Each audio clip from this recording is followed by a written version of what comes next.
These 10 novels are all literary masterpieces, and when you read them, your mind will be blown and your life will be transformed. And today, we are going to be going beyond biblical influences. We are going to be leaving Greek mythology behind. Sorry, book talk, because we are going to talk about only literary classics today. No American Horror Story book talk basic crap, everyone. No fluff, because every single one of these novels integrates the occult at a very deep level. We're not talking about little seances, Ouija boards, or someone saying, oh my God, I pulled the magician card. I'm going to do something big. We are going to be talking about some of the most genius minds in the history of art, integrating alchemy, Freemasonry, the Kabbalah, paganism, shamanism, tarot, astrology, numerology, and so much more into their work. Because what people don't realize is that most of these authors do not believe in the divinatory power of these practices, but know that these ideas were the hidden knowledge that was carried across millennia,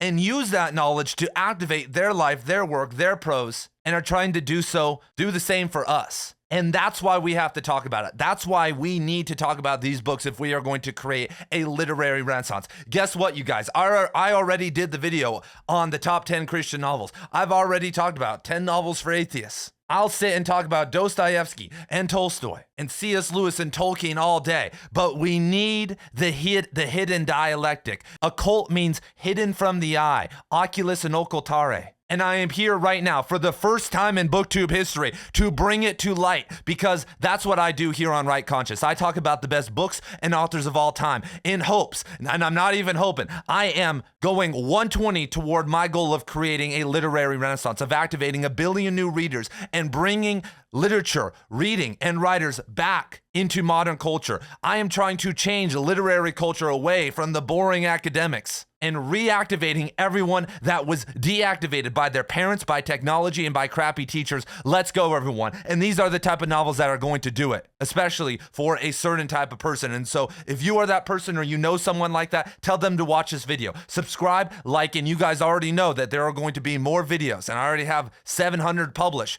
coming your way very soon. And so let's hop into our first work of the day. And you guys already know what we have to do. I'm going to pull it down from the bookshelf right here. It has to be on there. And we have to talk about one of the most influential occultists of the 20th century, who laid down the entirety of his teachings in this 1,200-page allegorical text, Beelzebub's Tales to His Grandson by G.I. Gurdjieff. And man, oh man, this is a crazy book. So this book really embodies this idea of the occult, of the hermetic wall, because in our modern era, there is almost no friction to get whatever you want. If you want to get ripped, you can get a meal prep service, you can take Ozempic, you can follow a workout plan that's been laid out for you ad infinitum, and you can generally do it unless you are an outlier case. The same could be said about becoming a good writer or attaining any skill. And because this skill acquisition has become so easy for us as modern individuals, one of the things that we've neglected is activating the sleeper inside of us, activating the spiritual body inside of us, because just being able to go do random things, being a biohacker, optimizing yourself isn't actually awakening the spiritual giant within your own soul. And many of the early 20th century occultists, whether that was Aleister Crowley, Peter Ouspensky, the people in the Golden Dawn, I mean, just whoever, I mean, this is the goal of shamanic culture. This is the goal of any monastic culture, whether it's Christianity, Hinduism, Taoism, whatever, is activating that deep spiritual pull of energy within you and becoming aware of reality, gaining a deeper sense of clarity. And in time immemorial, the common folk, you and I, the random individuals, the peasant class, the middle class, whoever, were not allowed to get this information because it was believed that we were going to do wrong with it, that if we got access to tantric ideas or psychology or this stuff, that we would abuse it. And that idea was partially right, because if you look at our society now, what have we done with this great power within us? What have we done with the great lessons and teachings and wisdom of old? Have we used it for good or have we used it for evil? And most people don't even know about it, and in general skew toward more of the self-preservation, personal enlightenment activation side of things. And so in antiquity and in the medieval times and up until the early 20th century, occult ideas, and one could say Christian ideas, were only accessible to monks and to acolytes, to the people willing to go through the steps to receive these higher levels of knowledge, because it was believed that if you weren't ready for that knowledge, then it would make you schizo. This is why there are so many Discord bros that, do all the mushrooms and they do the pranayama, or they pray to God for 5 hours a day and they're whacked out of their mind. They're totally disoriented. They have people problems in terms of, interpersonal relationships. They're usually odd ducks, and they become eventually bitter and distant from the world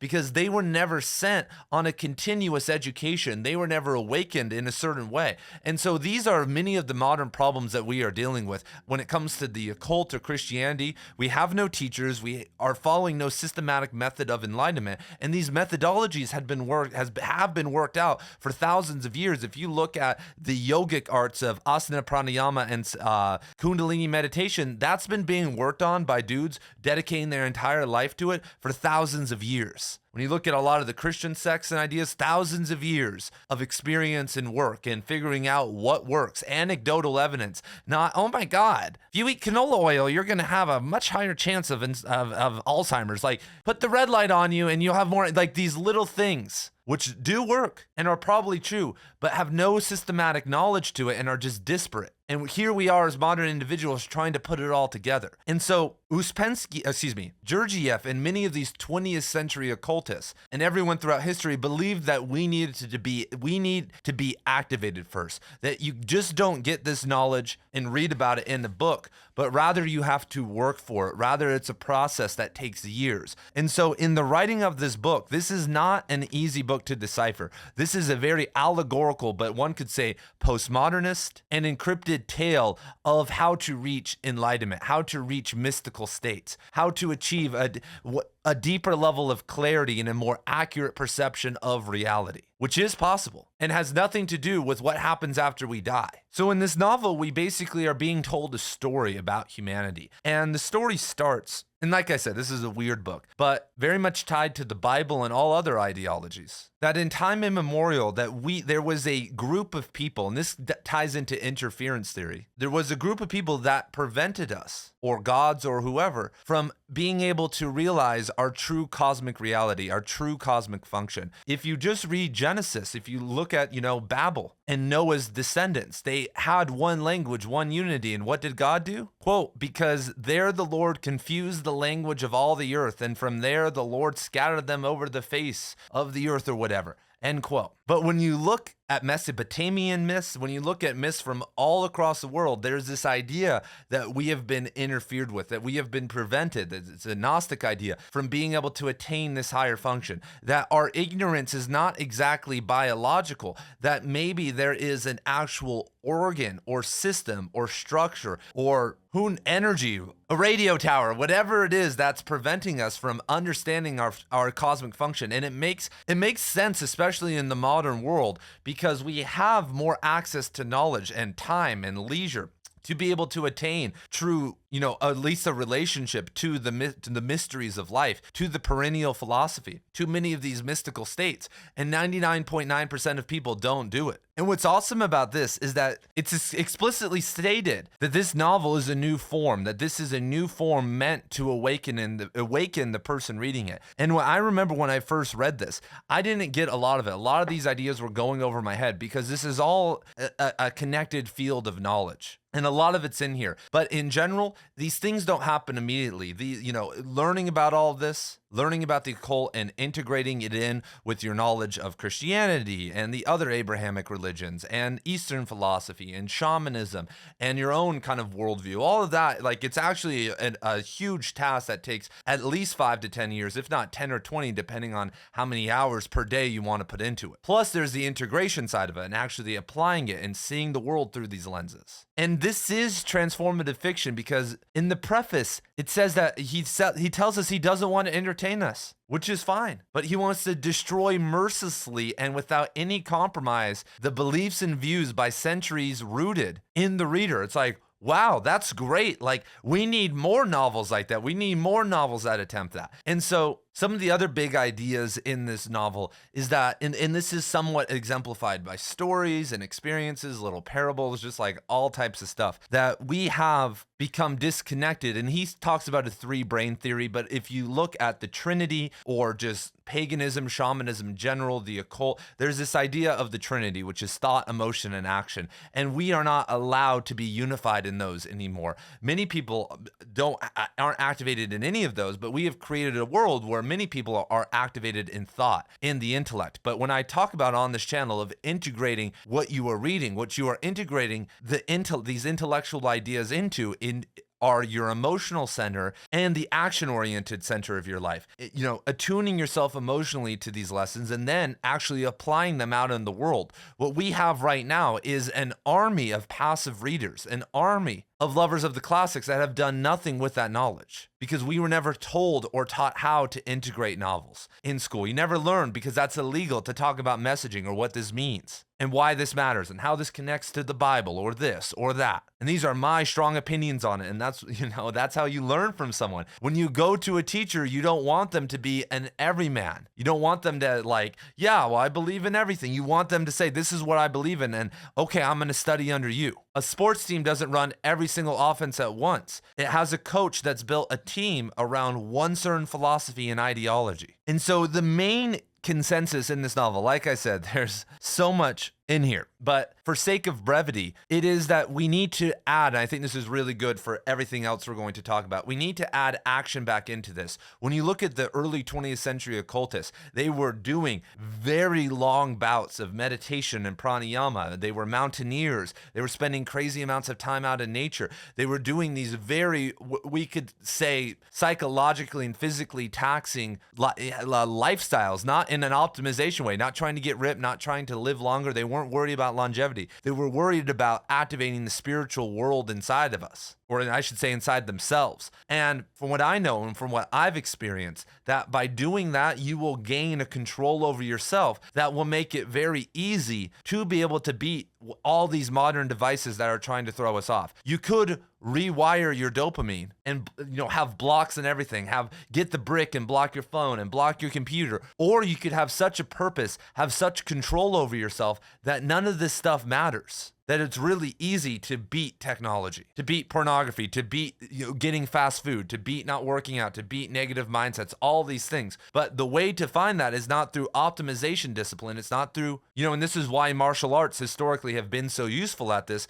because it's about training and thinking and applying yourself. But we love to do the bland, agnostic, or non-spiritual jujitsu that's really hard, but we don't do a jujitsu in our spiritual life and in our emotional life. And that's what is being advocated for in this novel. And so I recommend this one. I'm starting off strong here, you guys. We got a 1,200 pager right here. This is called A Tome, a Monster. But as we're going to talk about, Gurdjieff's influence on many of the authors, whether that's Cormac McCarthy or Thomas Pynchon, other authors we're going to talk about, are insurmountable. His influence on the world of the occult and New Age and all of this stuff, a lot of it traces back to him and the syntheses that he made. A lot of it will be it traces back to this book and what's laid out in this book. And so if you want to understand one of the canonical texts of modern occultism, especially from a narrative point of view, this is exactly where you need to start whenever you are ready for it, like I said. But you can't have a top 10 list without this. And so, in speaking of the occult, we are reading 6 of the 10 novels that I am talking about today in the Right Conscious Book Club in 2026. And over the next year, we are reading 28 transformative novels together. That is double, triple most book clubs that you will find online or in person. And we are reading nothing but transformative classics. And the reason that I want you over there is not just because the book club is going to motivate you to read and give you an opportunity to speak and practice speaking about high-level literature with others, but because I have over 100 hours of literature and writing course content over on Substack, where I host the book club. I do live streams every single Friday. I post my writing. I do so much over there. And if you want to support me, if you want to support the literary renaissance, if you want to support this mission that I am on to create an educational awakening, going over to Substack and becoming a free subscriber or a paid subscriber is the best way to do it.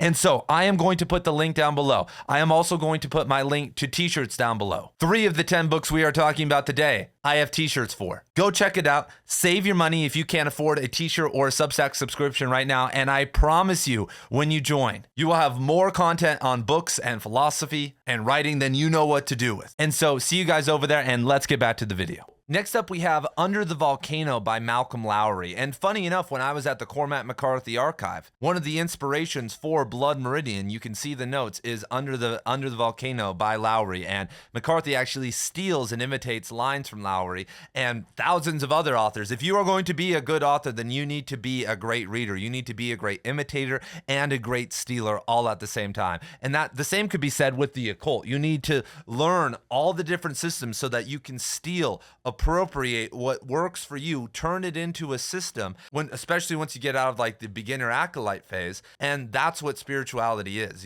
and that's what we have access to, which is amazing. So this novel isn't as heavy on the occult, but I love the layering, which I think is important. So Beelzebub's tales to his grandson this is all just occult pitching and ideology and all of this stuff, but that's not exactly what we're going to be talking about here today. We're also going to be talking about narrative, some great narratives that integrate the occult into them. And so Lowry in Under the Volcano features a protagonist. The book features a protagonist named Joffrey, which is so funny because there was I have a friend back in high school, and when we all took mushrooms together one time, he got possessed and was and he was like having like a weird exorcism or something.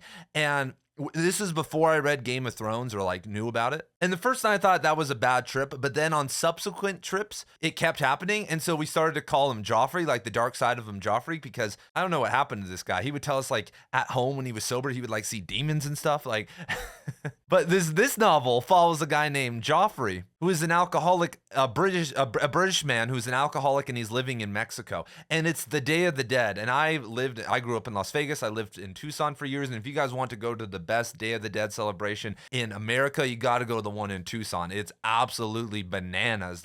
Tens of thousands of people walking across downtown Tucson, and always a really good time. I'm going to try to be there this year. And so Day of the Dead is already a wild celebration. And so the energies are already, it's so much different than Halloween. Halloween feels like a commercialized holiday just to get, everybody drunk and buying candy and getting outside. It really has no depth to it. But Day of the Dead is really heavy stuff. You feel it. And so on this Day of the Dead, Joffrey's wife that left him for over a year just magically reappears, and she's like, I want to work this out. I want to go to Canada. But the problem is that in Mexico, Joffrey basically gets to live out his demons. He gets to be an alcoholic. He gets to live out these vices, and he doesn't really want to get better. And he frames these problems, his alcoholism, through one could call a spiritual struggle or a struggle with the occult, because he is into demonic, or I should say, classical demonology.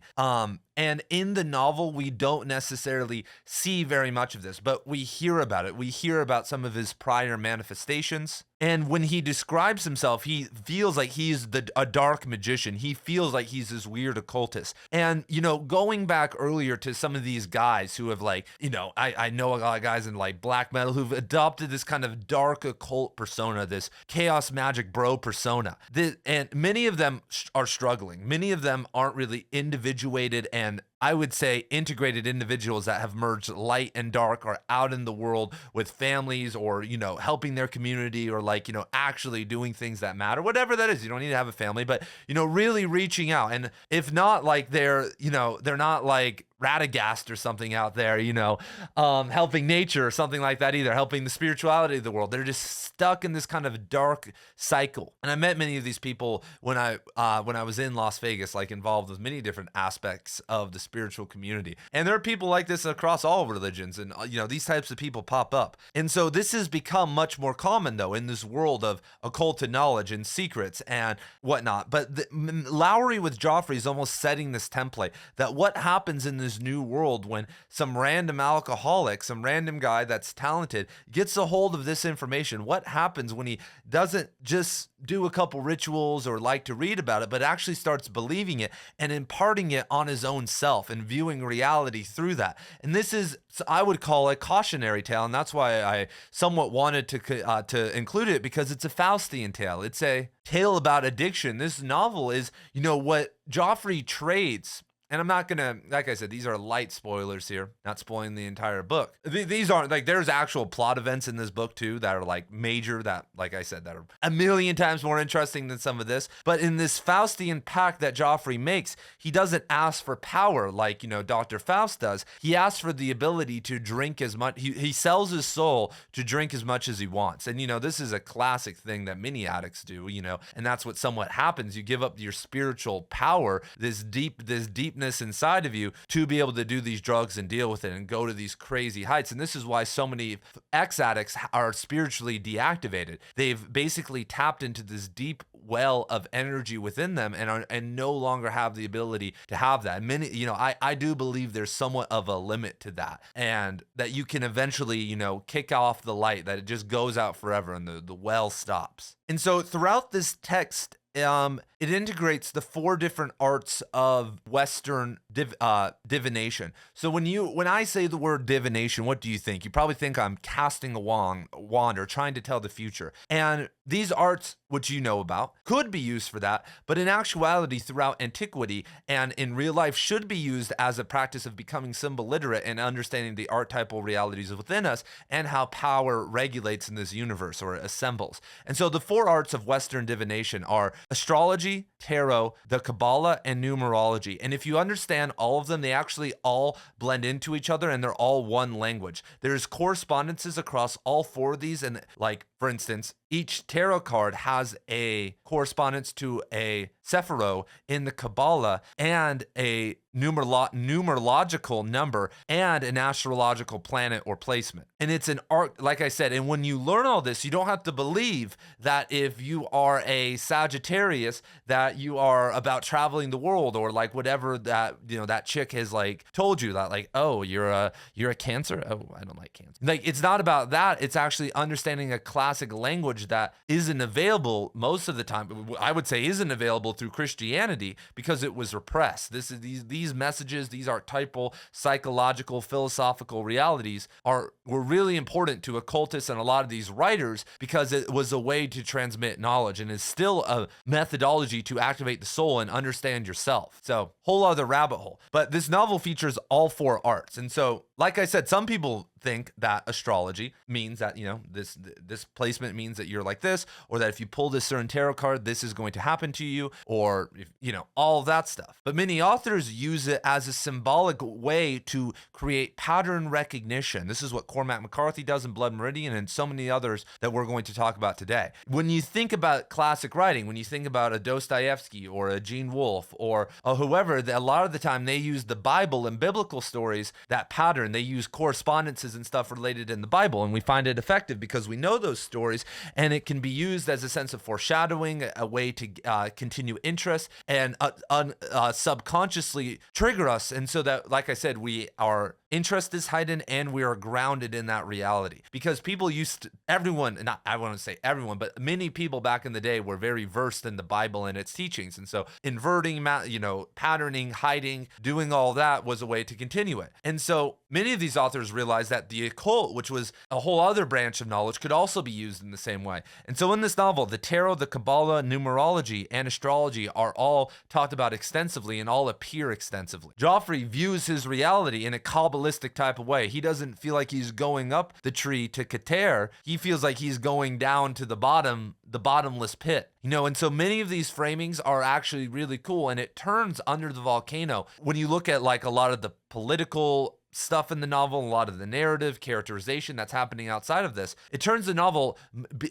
into something that's not this little sad boy novel like, if you read Desai, or if you read, a lot of these existentialist novels that 4chan likes or whatever, they are, pushing this nihilistic, woe is me, sad boy mentality about reality. But this novel is doing that partially, but doing it through a much more nuanced point of view, which I very much more appreciate. Because in actuality, for intellectuals, a lot of the time, whether you are positioning yourself toward the transcendent and are on this divine mission, or falling down into the depths, it happens, especially in the most beautiful ways, through philosophy, through ideologies, through this weird connection to these random things. And so Under the Volcano does that very well, and I highly recommend that. And so highly recommend it. Everyone should go check it out. I've maybe talked about it before once or twice on this channel, not very recently though, and so boom. So you guys already know that we have to include Blood Meridian here. People say, why do you always talk about McCarthy? Because how do I make a top 10 video that's honest without including a book that's in the top 10? And McCarthy,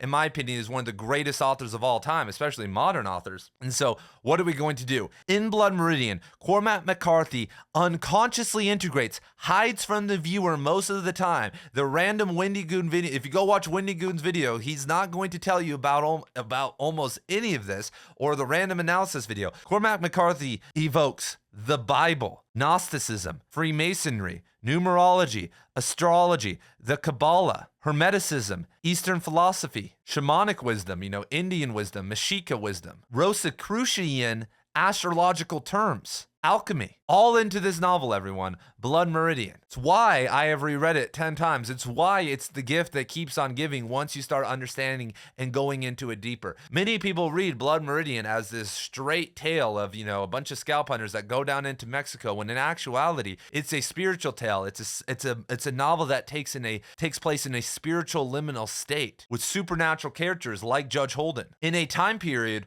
where someone like Judge Holden can bring the occult and a lot of the classical knowledge to the forefront, but then also has a culture that hadn't been Christianized yet and was into the tarot and all these other shamanic arts still. But, we're still connected to the old world. And so Blood Meridian is a genius novel because it integrates all of that unconsciously. You have to be able to see it. And over on my Substack, I have an entire Blood Meridian course where I talk about a lot of this stuff. It's probably 5 to 10 hours. It's not even done yet. The goal is to do 100 hours of coursework on this book and dive into everything. But one of the more genius parts of this book that really make it an occult masterpiece is that it's a palindrome. And what that means is that Cormac McCarthy, basically, it has an apex at the middle of the novel. There's a meridian when some of the men ride into one of the towns after their conquest. And when you look at a lot of the themes on, for instance, three pages into the novel, there are themes and ideas like a meteor shower and other things that appear 3 pages from the end. And across the entire novel,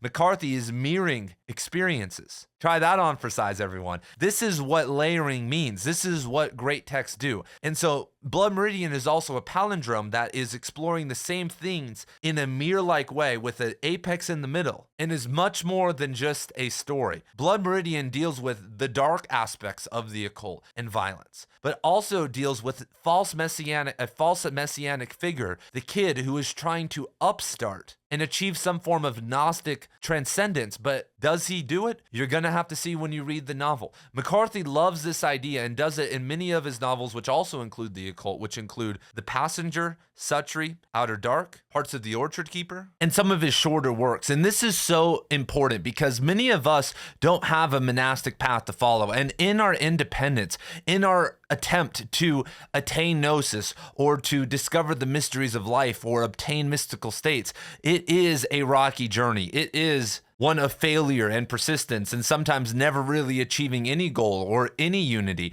And eventually, if we do achieve that, it's usually done in a manner that we didn't expect. And so if you have read Blood Meridian before, I recommend you reread it, because if you heard the religious and occult systems that I mentioned at the start of the video, then you should check out and see if you can find them, if you can identify them, because they are all there. And if you guys want some help with that, obviously you can check out my videos here on YouTube. I have over 200 videos on Cormac McCarthy, or you can go check out my Blood Meridian course and all my Cormac McCarthy course stuff over on Substack. And so Umberto Eco's Foucault's Pendulum. And I've talked about this multiple times on this channel before, but not in a really long time. I have an OG video titled Who is the Best Italian Author, where I give the Italian writers some love, because we love to talk about Russian writers and French writers and German writers and of course British writers. But in Europe, I feel like much more so than any of the other countries I just mentioned, that Italy has a way better literary history. And when you start to dive into it, it can start to contend, depending on what you are looking for, with German and French literature, especially if we add poetry in. And it's no surprise that modernism was kicked off by people like Ernest Hemingway and Ezra Pound that went to Italy, learned Italian, were really into not just the culture, but the literature. And that helped inform some of the innovations that they were putting into their work. But we are a long way from modernism with Foucault's Pendulum, and this is a must read. And so this book is, and I'm not going to spoil very much, I'm just going to get everything going, is about a group of editors who basically get all these submissions and all this information from all across the occult, whether that's Eastern philosophy, the Kabbalah, the Jesuits, the Rosicrucians, the Templars, the Nazis, whoever. And they weave it into this one plan. They create this with a generative AI computer model. Like it's not exactly like that, and this was written in 1988, but they basically put everything, all these philosophies together, then recreated a new philosophy, and eventually this writing comes out and it creates a massive hysteria because people believe it. It's so good, it's so believable, and people want to believe this conspiracy so bad that it turns into this crazy chain of events. But I want to really focus on the occult side of this novel. And so once again, and this is going to be a repeating theme, this novel deals with the Kabbalah. And the Kabbalah is basically a system to explain how energy gets from the top, Keter, or the highest levels of transcendent energy, down here to us on Malkuth, on the earthly level. And the different planes of energy, we could call them archetypic, angelic, they're called Sephiro in the Kabbalah, that has to go through. Because how does it work? If you believe in energy, if you believe in God, if you believe in the divine or any of this, does it just come down in a straight line, or are there different portals or different places or a system behind it? And obviously, is this the system? Is this the explanation of everything? No, but what it does is kick off thinking about that idea. Because when you talk to most New Agers or people who are just doing tarot or astrology, and you start asking these questions, well, how does this energy work? Well, that's what these ancient people in Israel, started to think about. And there are many other explanations. But as I was talking about before, this one's important for Western literature and Western occultism because it's connected to the three other types of Western divination. And so in Under the Volcano, in Gravity's Rainbow, in Blood Meridian, in a couple other novels we're going to be talking about today, the Kabbalah is present and literally named. And so reading the Mystical Kabbalah by Dion Fortune or getting some background cursory knowledge of it, I think is a really good idea because these are the things that come up. If you want to be symbol literate, if you want to understand deeper levels of not just Plato or Hegel or like these philosophical systems that are great for intellectual thought, but actually spiritual novel that somewhat can be applied and you can think about and actually can activate you. And this knowledge has activated countless other people all throughout time. That's the thing about Hegel and reading philosophy. The philosophy bros a lot of the time aren't activated. That stuff usually shuts you down. It puts you in a form of analysis paralysis. But when you start getting into the occult, when you start getting into Christianity or Islam or whatever religion, Buddhism, meditation, suddenly you start to activate because many of our problems are spiritual problems. Many of the quests that we are going on are actually spiritual quests. And that's what we need to be focusing on because when you look at Spinoza, when you look at Hegel, when you look at a lot of these different philosophers throughout the past, you don't want to be like them. You don't want to be like a Nietzsche or a Kant. They are these reclusive individuals. And when you look at the modern philosophers in academia or wherever, they are not integrated, activated people, and they are no closer. They're probably further away from the meaning of life than, the Kants and the Spinozas, because they just have way too much going on. They've logically coded themselves and no longer actually experience things. And that's where novels come into play. And that's why novels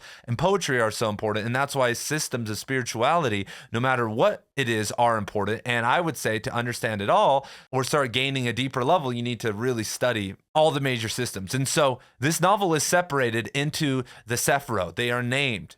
And it corresponds perfectly because at the end, we finally hit this moment where no one is in the spiritual realm. There are things that are happening that have physical consequences here on earth that are real. It's no longer, in the realm of God or in wisdom or understanding, but rather physical consequences. Another thing that this novel explores is these ancient secret societies. In this one, it's mostly the Templars and the Rosicrucians, but these organizations were holding and keeping and progressing the knowledge from ancient civilization of the occult and shamanism and all of this stuff, and obviously reworking it. And when you look at history, many of these groups, they were crushed at some point. Like the Templars were crushed at some point in the 14th century.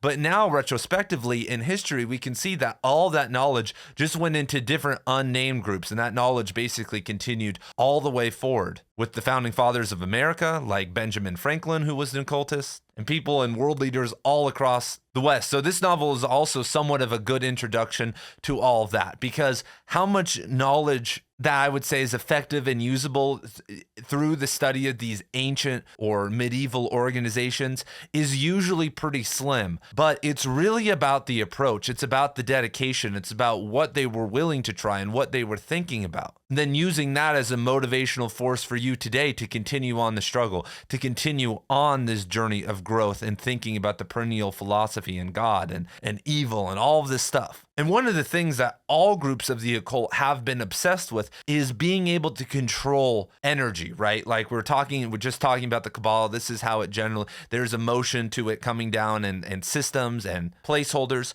But many different groups, many different cults have gone awry because of this obsession with trying to figure out energy. And so another thing that this novel explores probably better than anything else, maybe other than like the Illuminatus trilogy, is what happens when you believe everything. What happens when you start trying to find meaning in everything? Because that's one of the problems with dream interpretation. That's one of the problems with spirituality. That's one of the problems with the occult and talking to God if you're a Christian. Is it God actually talking to you? How do you separate the messages you are getting from just your ego or your higher self or God or outside energy? How do your emotions play into it? How does all of it pollute that? And one of the keys to becoming a master of religion, or classic religions like Christianity or the occult, a master of energy, is being able to separate all that, really understand. And that's where a lot of stories go wrong. This is where Saruman in Lord of the Rings goes wrong, and many other characters, they start thinking that the voices or the messages that they are getting are coming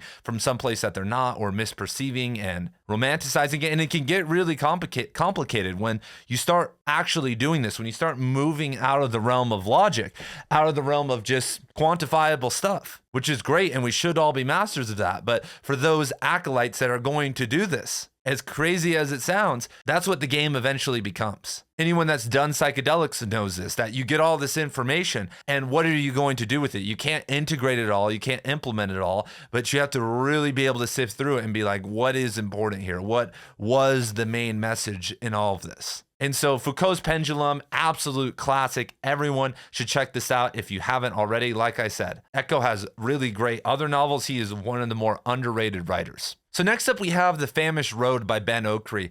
And I wanted to include this because I feel like this is probably the best shamanic novel in publication right now. I know there are others, and we're actually going to talk about one more. But I feel like compared to, a lot of South American literature, which I absolutely love, we're going to be talking about some South American literature here in a second. But the magical realist tradition that Okri brings forth in The Famished Road isn't necessarily magical realism. We just have to call it that because we almost have to play nice. We can't really believe that this type of reality is possible. So in The Famished Road, it's like Nigerian folklore on steroids. And it follows a kid named Mizaro who dies and is basically, he chooses to come back to life. He chooses to, against better wisdom, because he's living in poverty. He has a really crappy life, but he decides, and he's given this choice to come back and come back into this world that's really, really harsh and really bad. But as he's going through this life, it's not this, classic coming of age story where, life's hard, but I'm going to make through it. But rather, there are like demonic spirits following him, and he's seeing ghosts and positive spirits, and he's basically halfway in and halfway out of the spirit realm, and sometimes all the way in. As the groups are, making sacrifices or doing rituals, he's seeing the spirits and the energy. It's really good, and it's a little bit extreme for me, I should say, with my own own experience of shamanism and all this stuff, and a sober interpretation of spirituality. But in the book club, we're reading a book called Gilead. I don't know if anyone's ever heard of it. It's by Marilyn Robinson. It's absolutely wonderful. Probably one of the best American novels written in the last 25 years, if not the best American novel of the 21st century. And in it's taking place in like the 1940s or 50s or 60s. I can't remember exactly, in Kansas, but it also tells a story of this preacher's family of preachers, and one of them was a part of the Civil War and was like in the bleeding Kansas conflicts and helping John Brown and stuff. But he was seeing Jesus and stuff, like having visions, visions like Joseph Smith. And like now we look back at that and say those are just a bunch of scammers, snake oil salesmen, and all of this. But we've been totally disconnected from animism, because of technology in this world.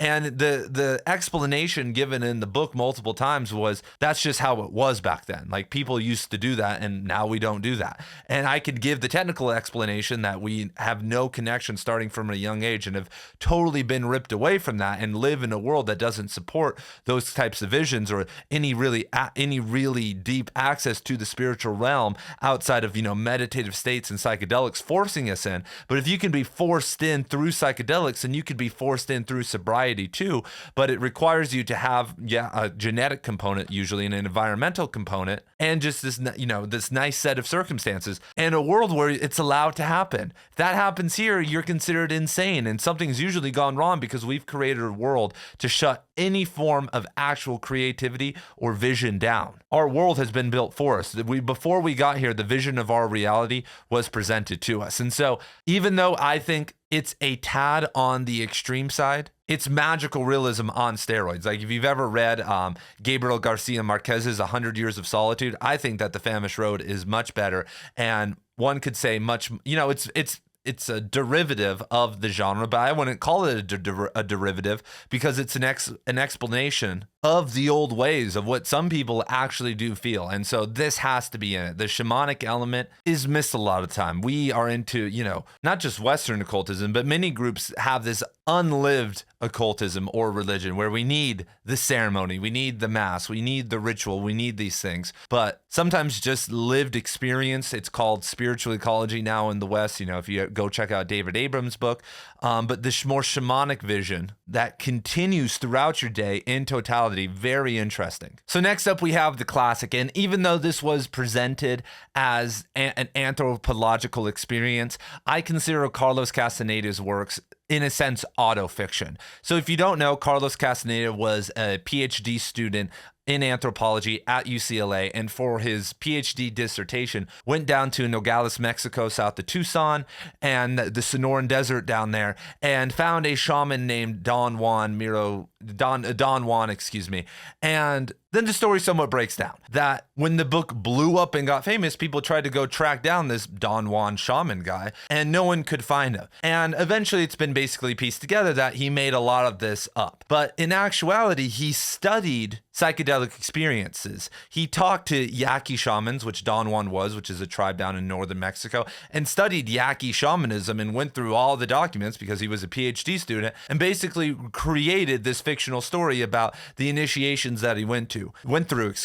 Seemingly, if you read it, his descriptions of psychedelic experiences are 100% on point. And it wouldn't be crazy because everybody was doing it, that he was doing all these different psychedelics like peyote and stuff, and then eventually created this entire kind of system of books. And so these books are the ultimate. If I could just talk about anything on here in terms of integration and activation with the occult, these books are so popular and so famous, and so many people like them and speak kindly of them, even though Carlos Castaneda was crazy and had a cult later on in his life. And go check out the Wikipedia page. It's insane. It's a fun rabbit hole. But people loved it because Castaneda talks about this idea of the warrior's path, about being steadfast, about your energy, about your mindset. Because when it comes to anything in life, it's, whether it's business, whether it's athletics, it's really about mentality. There are plenty of talented people athletic people tough guys that go and do Navy SEAL training, right? Not many make it. There are plenty of people who are really great at football that try to make it. And it's not always the most athletically talented people that make it. It's usually people who are obviously athletically talented and have been coached coached really well throughout their entire life, but also the people with the best mindset, the people who can stay centered under pressure. And that's what it's real. And so when it comes to spirituality, that's what it's about too. To progress, through the past, you can't be a wanderer. You can't be a dabbler. You can't be a doubter. You can't be a logic bro. This is the problem with logic bros. I know so many dudes who have done the psychedelics, who have taken these shortcuts, but in actuality, because they're not living the life, they're actually not making progress. You don't need psychedelics. The most important thing for any venture is to have the correct heart, to have a warrior's mindset, because to go down the path of any form of spirituality is going to be insane, especially if it's a shamanic one. If you're staying within the lines of a religion or something, usually it can be a little bit less tumultuous, but it still can be very tumultuous, and your faith will be tested. And as you reach kind of the higher ranks, it gets more and more complicated and more insane as you can obtain deeper levels of mystical states. But when you're without a system, when you're doing it more in a shamanic way, what are you going to do with this power? What are you going to do with this energy? Because when you tap into this energy field, when you tap into this warrior's mindset, you can use it for evil. You can use it for your own advantage. You can use it to get women and have more sex, or to attain money, or to, create this perfect little lifestyle, or you can continue the path, or you can go deeper and connect with nature. But to do that requires you to go very deep into your own soul, go on this very hardcore path of individuation. And what this series of books does better than any other group of novels is explain why nature is important, explain the practical steps on how you should be connecting to nature, the spiritual ecology of it, how you should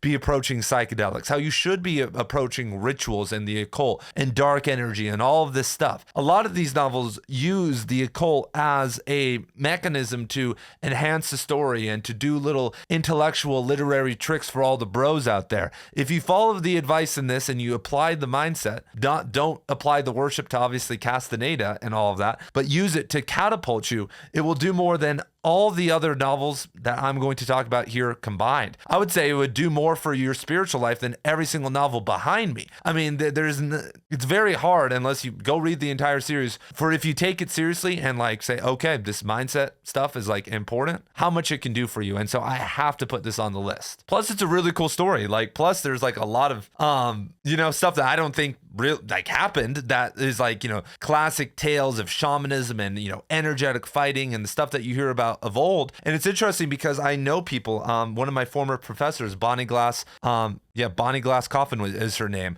at Utah State University. She studied shamanism in Peru for decades, and she was a PhD in anthropology. And her mentor, master, I don't know what they call him, her shamanic guide, his name is Don Oscar Miro Quesada, and he says that when he was young, that he would see, back in the, older times, especially in, Peru, when, if you're talking about 1930, 1940, the 1930s, it really wasn't that built out, that he claimed, and many people claim this, that they were actually doing what we would think of the forms of wizardry, or this kind of deep level magic, and take that with a grain of salt. I don't know if that's true or not, but so that stuff is present in this novel, classic shamanic warfare and psychological warfare, crazy stuff, botany, herbalism and hunting. If you're a hunter, if you're into herbalism or holistic medicine, into psychedelics, there's no other book better than this. And it's pretty spooky. And so, and the way it all turns out with Castaneda makes it even more what the hell was all this? And so moving on, and I want to say really fast, they don't really call it shamanic. They use the word sorcerer. This is sorcery, which is it feels very fantastical. You think of fantasy, but anyway. So this is a novel I've never talked about before. So earlier we were talking about Beelzebub's tales to his grandson, and one of Jurjeff, I mean, there's 2-3 different pronunciations I've heard. One of his main protege was P.D. Ouspensky. And funny enough, the Gravity's Rainbow quote one of the quotes I used in my last video, the section right after where I cut off said, "Stop this Ouspensky nonsense." And so P.D. Ouspensky was one of the more famous occultists of the 20th century. I mean, Aleister Crowley, Gurdjieff, and Ouspensky. And Ouspensky was very instrumental in inspiring with his book, The New Model of the Universe, and the Fifth Dimension, all great books. The possibility of, the psychology of man's possible evolution, which I have a 90-minute breakdown on this channel of that book. So if you guys want to go check out me 6 years ago talking about occultism, I have that video out there. But Ouspensky wrote a novel, and this one is really weird. So it's basically about this guy that gets another chance at life, that he's in his old age and he has all these regrets, right? Like, I should have gone with the girl, I should have taken this job, I should have invested in Bitcoin in 2010, right? All this stuff. And so he goes back in time and is basically given another chance with his memory, with everything that's happening. And he finds that, and I'm going to kind of spoil it here, this is not a very read novel, very obscure, but it's really important for our discussion. And I think it bleeds into other novels. So this novel, it has a similarity to Hermann Hesse with his novels like Steppenwolf and Damon, but I think the message goes even further, that Gurdjieff and Crowley and Ouspensky and many of these 20th century occultists had this idea that we were asleep, as I was talking about earlier, and we have to literally force ourselves awake. And so this novel is allegorical, even though it's not allegorical, but it's a very interesting text of how this character basically makes all the same mistakes again, that he can't force himself to be different because he's not different. He's still the same person,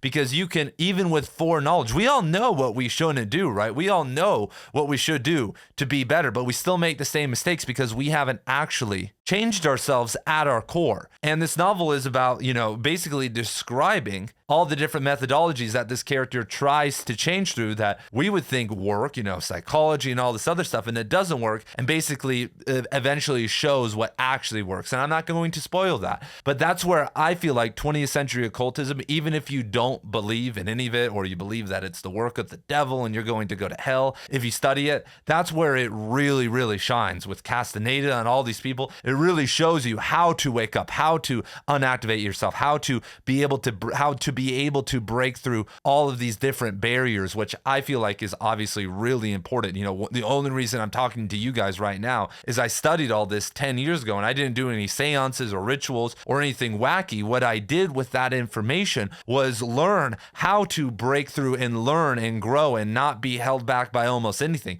how to keep a good mindset, how to wake myself up in that regard. And that's what most people struggle with, because many people can be motivated and work out hard, or be a good relationship partner, or do good at work, or help their community, but doing all four at once, that's what the Renaissance man and woman is, being able to integrate all of it. And I feel like that to be able to do that really requires you to be able to burst out of kind of that base consciousness, that first Muladhara chakra level. And so, you're going to have some methodologies to do that, and some approaches and mindsets to do that. And so, boom, The Strange Life of Ivan Osakin is really good. Quick read also. Is it the greatest literary novel of all time? No, but it does deal with the occult and occult rituals. And like I said, I won't spoil too much. I already kind of spoiled the general plot. So next up, we have none other than Gravity's Rainbow. And people will say, you only talk about Thomas Pynchon and Cormac McCarthy, and I have to, because it has to be on this list. The occultism in this novel is insane. If you guys know anything about World War II, it's that everybody was going crazy with the occult. The Nazis, Russians, Europeans, the Americans with our psychological programs, we basically had free reign with all the information with Ouspensky and Gurdjieff and Crowley and Eastern philosophy. All that information was known by everyone, and these people were confident that they could program people. They were confident that they could evoke and channel certain energies, and that's what one could say. I have a video on World War II being a psychosexual death ritual. That's what some of the, maybe not the people at the top of the war or at that time were thinking that. There were definitely people on all sides of the aisle that were involved with the occult. And Gravity's Rainbow is the perfect explanation of that. Everything related to the occult, whether it's the Kabbalah, secret societies, rituals like death rituals, crazy sexual stuff, is all present in Gravity's Rainbow. It is one of the hardest books out there to read. It is one of the most unfinished novels of all time. It's a novel that usually requires 2, 3, 4 rereads to mine all the information out of there. It's a novel that I would recommend to someone. Anybody can read it. Who cares? Obviously, you should be a pretty strong reader if you're going to try, but if you're trying to get some of the occult knowledge out, then you are going to have to be symbol literate. There's so much layered and hidden in here, and even if you have the companion guide, it's basically just rabbit holes, because it's not just enough to understand what the Kabbalah is from a textbook point of view, like I just read the Wikipedia summary or heard Ian talk about it, but to understand its approach and integration into everything else and its kind of energetic place, and let that ruminate in your mind. And Gravity's Rainbow has 100 of these these things, so that you'll be reading and then maybe in the companion or notice like, what's this, and see, but you're gonna maybe get a cursory knowledge and then on Wikipedia and then switch back to reading. But over time, if you become symbol literate, this is just a gold mine, because you watch how Pynchon layers it in and contrasts it in and implements this occult knowledge into the actual plot, which is genius. And then when you add in the conspiracy stuff and how that relates, and obviously the World War II energy and the loose plot threads and some of the insanity, it really does go all the way. And so once again, Gravity's Rainbow, we are reading this in May and June in the Right Conscious Book Club alongside at least 5 of the other books this year. And so if you guys want help, if you guys want a group, if you want support, then go and join. So next up we have Zanoni, and I want to shout out my old professor, Professor Perkins, who turned me on to this novel. He was my creative writing professor, but I would go to his office hours and talk to him, and I was telling him about the occult, and he was like, "Oh, you have to go read this novel." And I started to read it, and back then I was puffing the Bubba Kush so hard, and I had concussions and was just so out of it that because it was written in 1842, like I just gave up. I was like, nah, I'd just rather read something more modern, easier. And it was on my bookshelf for years and years, and then I read it and I was like, oh my God. And it's so funny because him and I met up years later. I hit him up and I was like, oh my God, dude, thank you for some of these recommendations. And we had coffee together at the university, and homeboy was such a space cadet that we talked for like 4 hours, and he missed 2 of his classes. Like, we agreed to meet up for an hour, but he would just kept talking. And so this novel is, or I should say, starts as a love triangle. And I'm not going to tell you guys about the resolution, obviously, or spoil anything major. But this novel, about like many of the others we've talked about, is about the work it actually takes to become a master of energy, a master of mystical states, and what that gives you, the immortality, the power. But then there's a larger commentary that's, I think, really important, and I think it's a really good way to kind of wrap things up here on the obsession with power, because many people get into the occult because they want to feel more powerful, or religion. They want to know, they want knowledge or resolution or whatever. And that's perfectly fine. But after a while, that kind of fades away. That doesn't really matter anymore, because at some point you're going to be tested, whether that's because of death, because of love, because of some of these things. And having just power alone or truth alone isn't going to get you over the hurdle. What so many people who I've seen who get into the occult are missing is that love. All the bros who, as I've been talking about, all the basic witches, they're not tapped into this divine principle, something much larger than them. And, care with a capital C. It's what motivates me to make these videos. And I try to tap into that and feel that as much as possible, and not tap into love and truth as much. Power and truth as much. And this novel, I think, better than almost any novel ever written, really talks about the sacrifice that you need to take to reach the highest level of reality, to reach spiritual transcendence, to reach enlightenment, to reach heaven, like the energetic heaven. Like I said, I won't spoil that, but that is here. So the story is about 2 guys who, one is a master of the occult. He's a Rosicrucian, and he's immortal. And then there's another guy who wants to study under him, and they're both interested in the same girl. And so there's a lot of occult interplay and little training montages and a lot of cruel stuff, and cool stuff that I would say is based in actual fact on how 19th century occultists and even earlier occultists were thinking about their development and preparation. And so Zanoni, if you guys haven't read it, is actually really good. When I was 19, I just don't think I was ready for it. I wanted stuff fast. I wanted stuff like Gravity's Rainbow, oh my God. But the more I think about it, Zanoni really kind of falls into the Hermann Hesse camp also. And so now we are going to move on to our 10th novel. But as I'm looking at my list, this one was hard to make a top 10 for, and something that I want to do is, instead of just going on and on, give you guys the picks that could have made it to the video, just to give you guys an extra little icing on top. So first up is The Secret History by Donna Tartt. And this is much lighter book talk affair. I definitely would not put this into the top 10, but this novel does deal with the occult. This novel is a kind of literary dark academia novel about a group of college students who are studying Greek and studying the classics and decide to do like Greek occult rituals and like do crazy shit, and the consequences of their interest in the occult and this craziness that follows. You know, the occult has a significant it's a significant driver of the plot, but the actual occult elements are a little bit light, but it is spooky, and I would recommend this, especially if the audiobook was good, if you guys want some light, fun reading that's also literary and not trash. And if you want to talk about books with people, I have met 5 to 10 people in the last couple months that have read this book, just with people I talk out in person to. I'm like, oh, what book are you reading? What have you liked? They say The Secret History. Have you read The Secret History? And it's been really awesome. I never get to talk about Gravity's Rainbow with people, or Coyote America, or the Book of the New Sun. But I've talked to more people about The Secret History than maybe any other book in my life, just randomly. So next we have Aura by Carlos Fuentes. And Fuentes is one of the masters of Central American literature, South American literature. I mean, I would say that he's one of the, him and Juan Rulfo are, I think Fuentes is better than Rulfo Bet, the greatest Mexican writers in history. And Fuentes has a very symbolic side to him, a very odd side to him. If you read about his personal life, he was not who is normal, but he was definitely very idiosyncratic with his behaviors and beliefs. And so this novel is written in the second person. The framing is very interesting. It's mixing the occult and Catholicism. It doesn't necessarily go all the way, and it really isn't about it.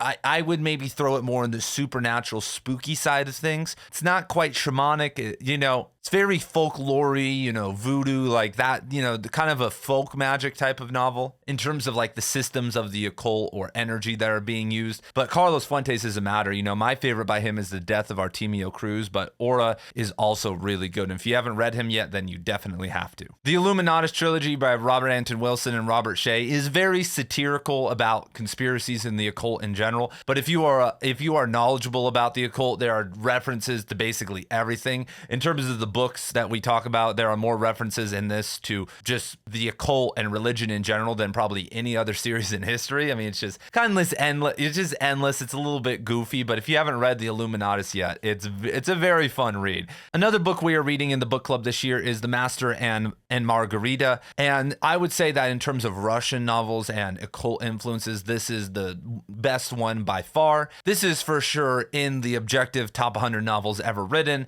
and then after that you can rank it wherever you want, but it is a really good novel. If you haven't checked this one out, the occult systems are a little bit more direct. The devil literally comes back to Moscow with a walking black cat. It is somewhat ridiculous, but there is a lot of interplay with dark energy and the occult and other things going on. It isn't as direct, and that's why it didn't make the list, but it is a damn good novel. Next up, we have Tom Robbins' Jitterbug Perfume. I've talked about this one before on the channel. This is about a couple that is immortal and has been immortal throughout time, and then get sent on this adventure in the modern world that tests them very deeply. And this has a lot to do with the occult too, because obviously they're immortal. They've become kind of masters of the occult, and there are a ton of references to the occult and like witchcraft and stuff going on. And so I thought I would throw this one in. Next up, we have The Magus by John Foles, the Magus, whatever we want, whatever, Magus.